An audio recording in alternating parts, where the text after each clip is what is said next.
Ini sekarang kenapa kok nggak ada perubahan, kok nggak ada sesuatu kemajuan dalam kehidupan kita? Ada yang salah dengan diri kita?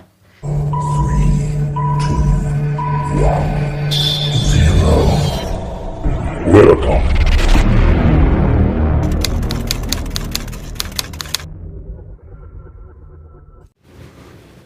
Assalamualaikum warahmatullahi wabarakatuh. Waalaikumsalam warahmatullahi wabarakatuh. Kali ini kita masih bersama Bang Ustadz Syukur CPS CHT. Assalamualaikum warahmatullahi wabarakatuh. Waalaikumsalam warahmatullahi wabarakatuh. Kita bakalan sharing ngobrol-ngobrol lagi dengan Bang Ustadz tentang kehidupan lah pastinya Bang. Kehidupan yang bagaimana itu? Kehidupan yang fana. Yang fana. Tentang rezeki Bang. Kayaknya tentang rezeki ini perlu kita bahas. Oh ya? Dari sudut mananya yang mau kita bahas kira-kira Bung Roni? Dari sudut masyarakat awam dulu Bang. Karena saya ini kan adalah bagian dari masyarakat awam ya kan. Jadi menurut masyarakat awam, rezeki itu adalah bentuknya umumnya ya Pak ya. Umumnya masyarakat kita ini rezeki itu adalah materi. Dan untuk mendapatkan rezeki berbentuk materi tadi, kita harus banyak melakukan banyak hal tentunya. Bahkan ada orang yang demi mendapatkan rezeki, mendapatkan materi, bisa melakukan hal-hal yang negatif seperti itu. Jadi dari sisi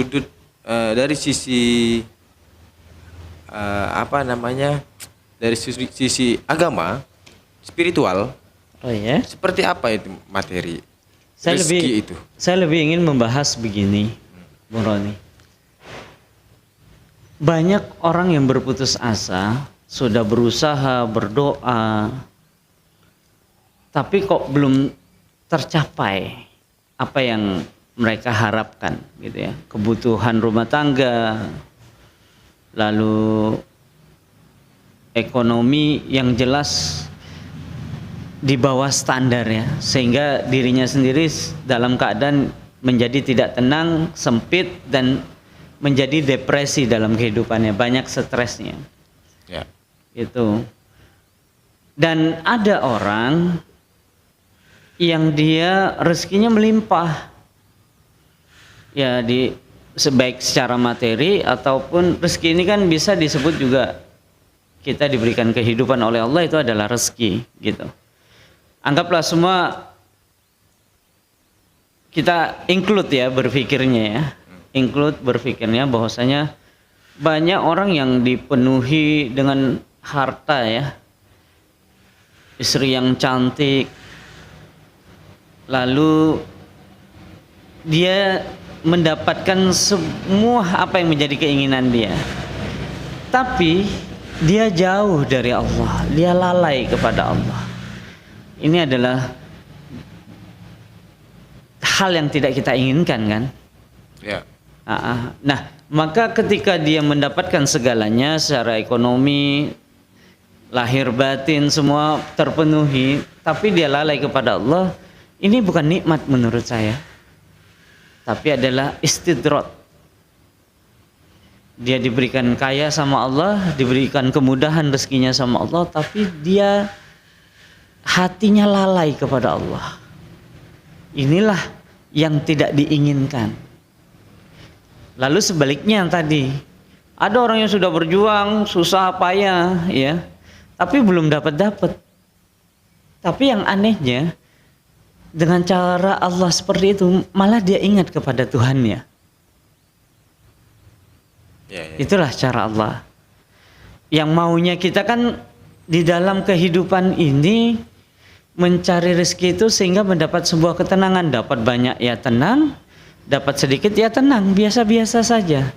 Sehingga dalam berkehidupan dia tuh mau kaya, mau miskin, mau banyak rezekinya ataupun tidak, itu dalam keadaan tidak lalai kepada Allah. Itu yang poin yang paling terpenting buat saya.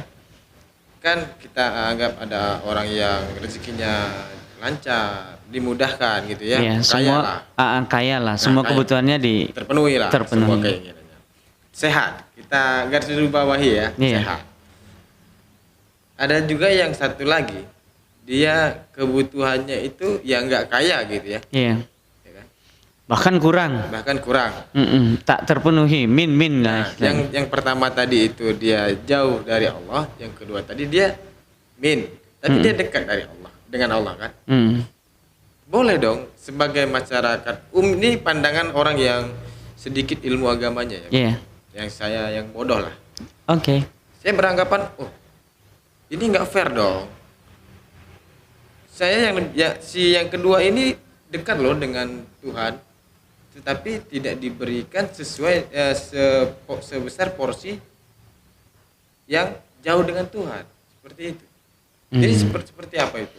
Oke, orang yang kekurangan ya ekonominya, padahal tapi dia menjadi dekat kepada Allah.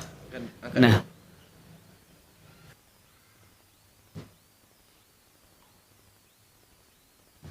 oke. Nah, orang yang kedua itu dia sudah susah payah bekerja dengan sungguh-sungguh, tapi masih dapat sedikit, Iya. iya kan?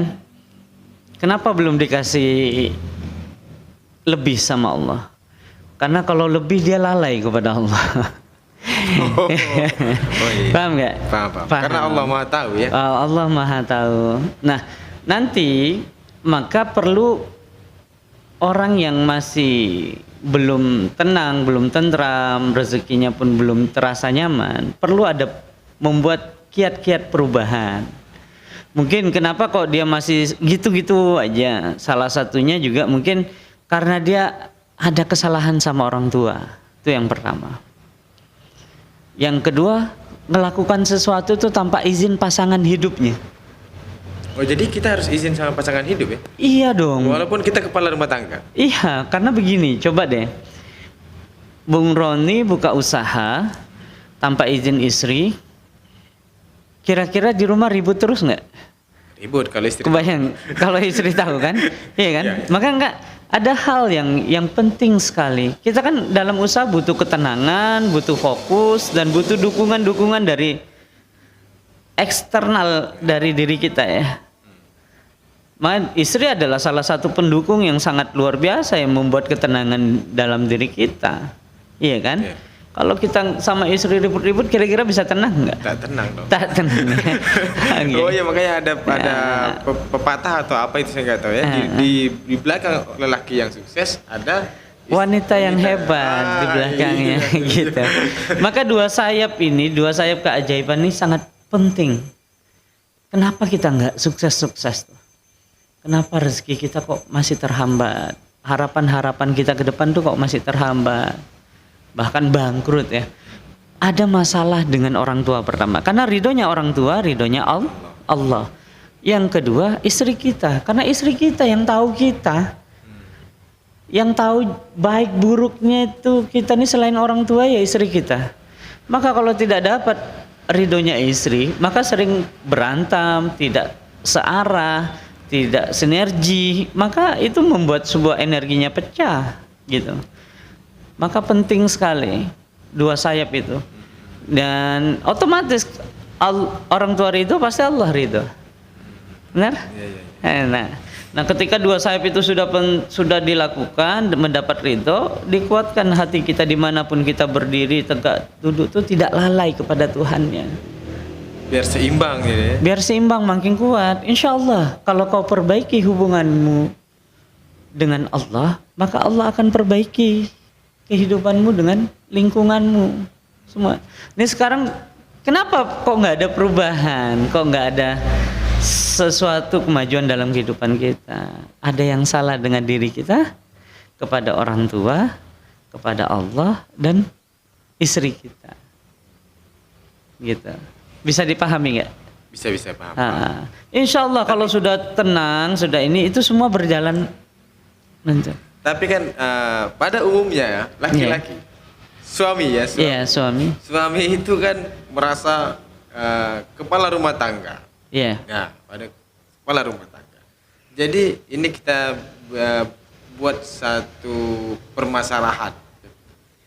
Ada seorang lelaki, suami, ya kan? Karena dia merasa seorang kepala rumah tangga, jadi dia merasa dia berhak melakukan apa saja tanpa izin suami.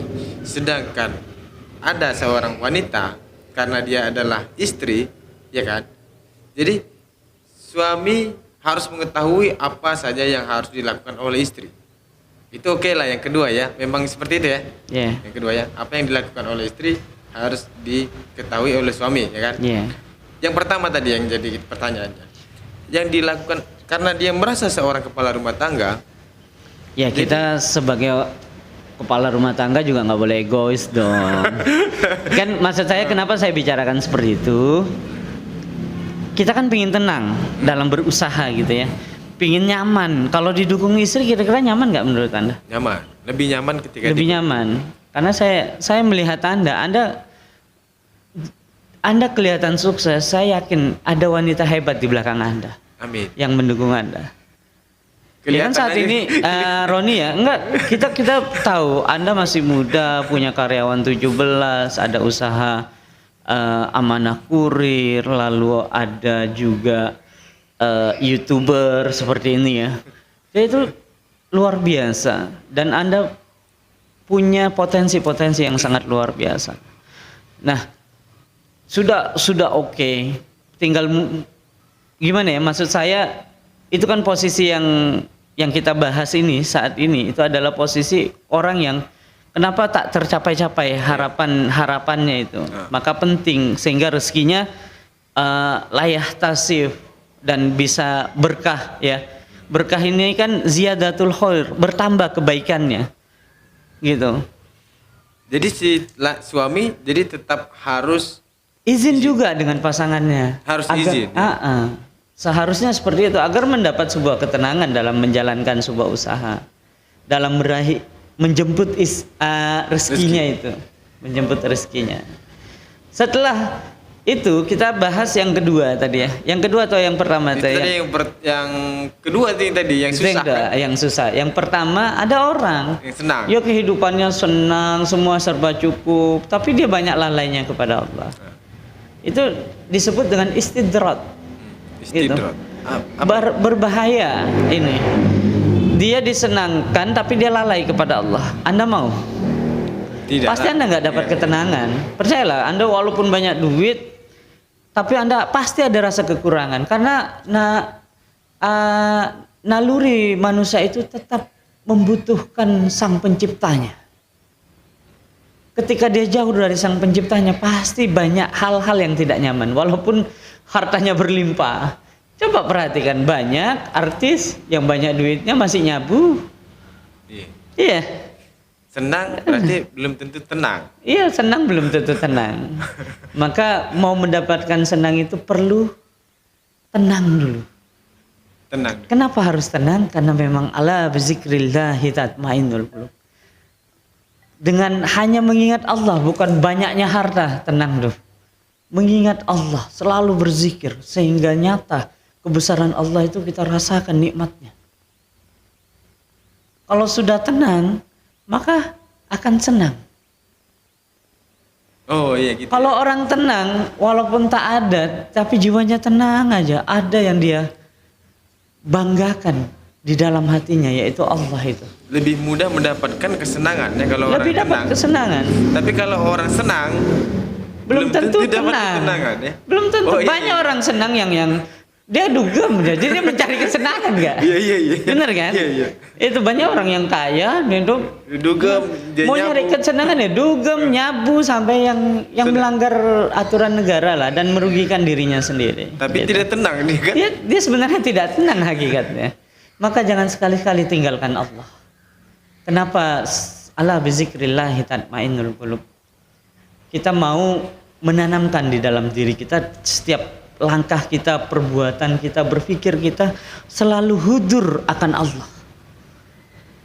Hadir bersama Allah tuh, di dalam hati dan pikiran kita.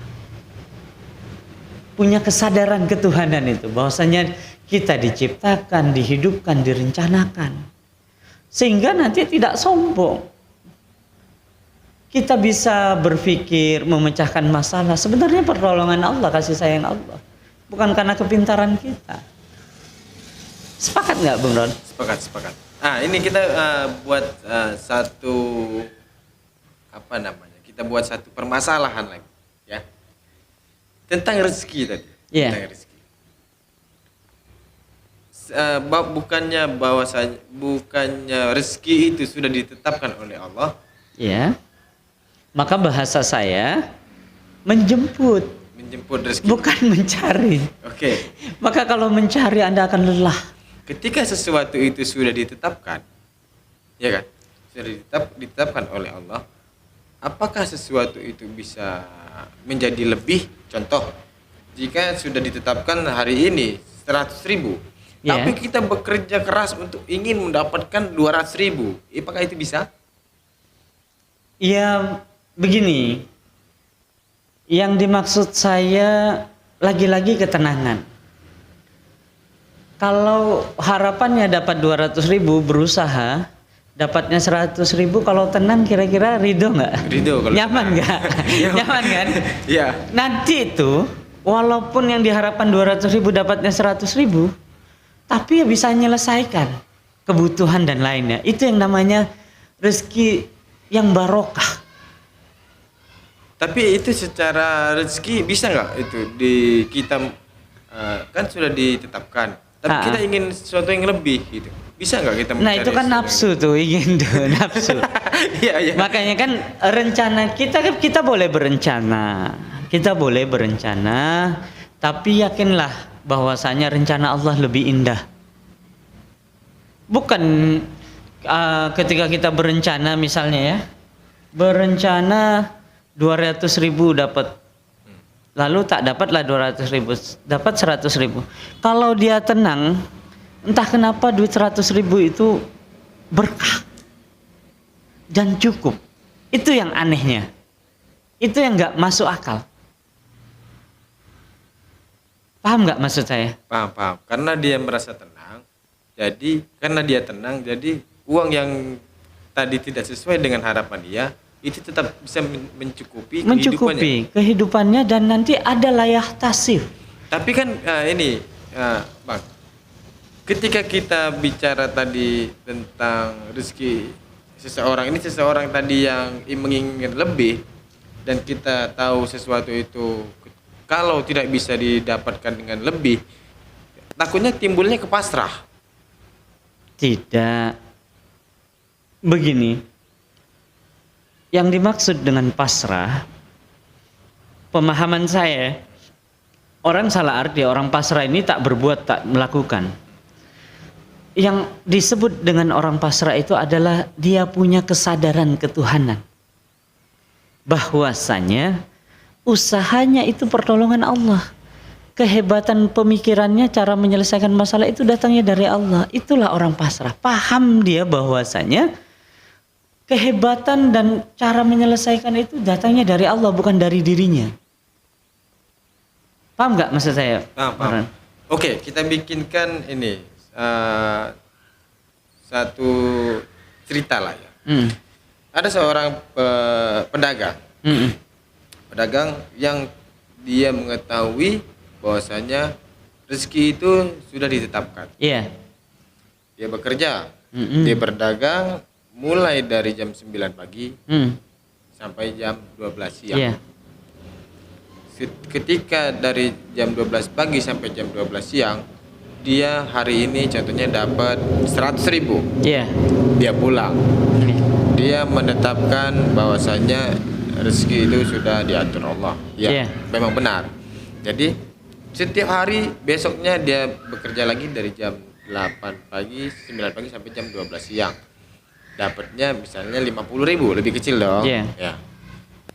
Kita nggak bicara tentang cukup atau tidak cukup ya, Pak. Yeah. Dengan lebih kecil. Padahal dia masih punya potensi untuk berjualan sampai sore. Ketika dia menginginkan sesuatu, dia berharap mudah-mudahan kalau saya jualan sampai sore, tadi maksimalnya 100.000. untuk dapat 200.000 saya jualan sampai sore. Itu bisa atau tidak? Karena rezeki kan sudah ditetapkan, karena dia sudah berpikir sudah ditetapkan, akhirnya dia pasrah. Ya udah jam 12 aja dah pulang. Gitu. Oh ya, tidak harus seperti itu. Itu salah. Ketetapan itu ketika sudah terjadi, paham nggak? Ketika sudah terjadi. Sudah terjadi. Saya sekarang sama Anda sedang podcast di sini. Kita ada rencana? Tidak. Tidak. Tadinya kita cuma di warung makan. Di warung makan. Podcast saja. Nah, ketetapan inilah yang sudah terjadi, tak akan bisa berubah. Ini saat ini kita ini sesuatu yang sudah terjadi. Kita mau ubah lagi bisa nggak kira-kira? Oh, nggak bisa. Nggak bisa kan? Maka harus terima. Oh, iya. Iya. Masalah yang tugasnya kita kan membuat terbaik sebelum hal itu terjadi. Minta aja sama Allah. Tapi ketika kita berdoa 500.000 dapat 200.000, itulah ketetapan Allah. Itulah yang paling terbaik untuk kita. Kita boleh, itu kan keinginan kita saja mau lebih atau ini. Tapi kita kan tidak boleh pasrah, bahwanya pasrah itu tak berbuat, saya udah dapat 50.000, seharusnya dia secara kebiasaannya dari pagi sampai sore, ini sampai setengah hari dapat 50.000, itulah ketetapannya. Itulah yang harus kita terima, bahwasanya tanpa kita sadari kita sampai jam 12 itu juga digerakkan Allah. Dapat 50.000 itu pun digerakkan Allah. Dan terjadi itu yang disebut dengan takdir, ketetapan. Sesuatu yang sudah terjadi. Sudah terjadi. Maka kita boleh berdoa sebelum terjadi mau dapat 500.000. Oh, berarti kita boleh berdoa boleh terjadi, terus kita melakukan sebelum itu terjadi. Iya. Sampai sore lah gitu. Iya, sampai sore aja terus. Berwasangka baik, dalam rangka berwasangka baik. Paham nggak? Paham. Ya. Jadi kalau sudah terjadi sehari ini dapat 100.000, kita maksa mau 200.000, itu kan nafsu kita.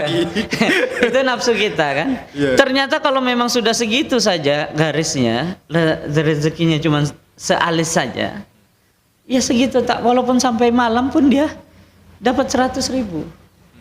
Tapi kadang-kadang setengah hari dapat 500.000. Ya. Maka apa yang harus kita lakukan dalam pasrah dan berusaha? Sadar akan sesuatu itu datangnya dari Allah dan tetap berwasangka baik sebelum hal itu terjadi. Sudah kayak kita sekarang bertemu di sini, sudah terjadi. Paham nggak? Paham. Nah, kita tetap berpikir positif, berwasangka baik, dan terus berdoa buat yang terbaik. Masalah hasil urusan Allah. Dan kita boleh minta sebelum hal itu. Kita kan nggak tahu setelah ini tiba-tiba Anda dapat rezeki 500.000, 1 juta. Terserah Allah, bukan? Angkat. Ya. Iya. Berarti pada intinya kita ini manusia boleh meminta berapa aja. Ya, boleh meminta berapa aja dan lakukan aja semaksimal mungkin. Dia maka ikhtiar dan doa. Dua hal ini, tapi urusan hasil bukan urusan kita, urusan Allah. Ketika sudah mendapatkan hasil, itulah ketetapan. Oh, berarti yang sudah ditetapkan oleh Allah itu ketika sudah mendapatkan terjadi. That's right. Iya kan? Iya. Iya, maka sebelum terjadi ya buat aja yang terbaik, buat strategi, pola yang bagus. Tapi yang jadi permasalahan ketika kita buat strategi atau pemikiran-pemikiran yang bagus, kita merasa diri kita sehingga timbullah sifat kesombongan. Nah, diharapkan tuh ketika kita berusaha, berpikir, berdoa, hudur hati akan Allah. Paham nggak? Paham. Ada kebesaran Allah yang selalu. Udah pasrahkan aja sama Allah. Dan kita meyakini Allah itu akan memberikan yang terbaik untuk kita. Di setiap nafas, langkah, dan perbuatan kita. Ini yang gak mudah. Yang perlu kita repetition, mengulang-ulang dan yakin akan Allah. Karena Bang, akan berbahaya jika timbul rasa pasrah karena mengetahui tentang kalimat bahwasanya rezeki itu sudah ditetapkan, maka jadi timbul rasa pasrah dan membatasi ruang gerak. Itu kan jadi berbahaya kan. Maka tadi saya bilang pasrah itu bukan tidak berbuat, bukan tidak berusaha, tidak berikhtiar atau berdoa. Orang pasrah itu orang yang sadar akan sesuatunya sudah ditetapkan Allah. Tapi dia harus berusaha. Berusaha itu pun atas pertolongan Allah. Berusaha yang terbaik. Dengan ilmu yang sudah kita dapat, maka kita membuat strategi kan. Dan itu harus sadar ilmu itu datangnya dari Allah. Kesempatan kita membuat yang terbaik itu datangnya dari Allah. Dan berdoa itu ada getaran hati kita bisa berdoa itu dari Allah. Yang selama ini kita merasa diri kita sehingga lalai kepada Allah. Itu yang tak boleh, maksud saya. Maka ini disebut dengan pemahaman tauhid tasawuf. Tauhid tasawuf. Oh, itu harus belajar berarti. Nah, itu dia tuh. Dia sudah paham ilmu tauhid dan dia juga tasawuf itu maksud sudah bertorikoh. Sudah paham ilmu hati, ilmu zikir kepada Allah. Ilmu musahadah, merasa dimanapun dia berada, Allah bersama dirinya. Kan itu Al-Quran, tapi kita nggak yakin hal itu kan. Karena kita banyak lalai, karena hati ini seharusnya tidak diisi oleh selain Allah. Harus hanya Allah di dalam hati ini. Tapi kita isi mobil, keinginan berat nggak hidup kita? Itu yang bikin berat. Mobil jadi berat. Iya berat, mobil, rumah, apa semua jadi berat. Karena kita mensyaratkan kehidupan kita dengan hal-hal yang keinginan yang tak akan pernah habis. Maka penting sekali hati itu hanya cukup Allah. Tapi gini, Pak. Kalau punya keinginan jangan taruh dalam hati. Cukup di genggaman. Ini kita salah. Pengen punya mobil, udah lupa sama Allah.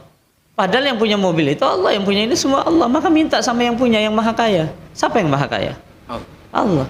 Maksud saya itu, bukan tidak boleh kita berusaha punya strategi, tapi jangan lupakan Allah. Berarti kita boleh punya mobil dong.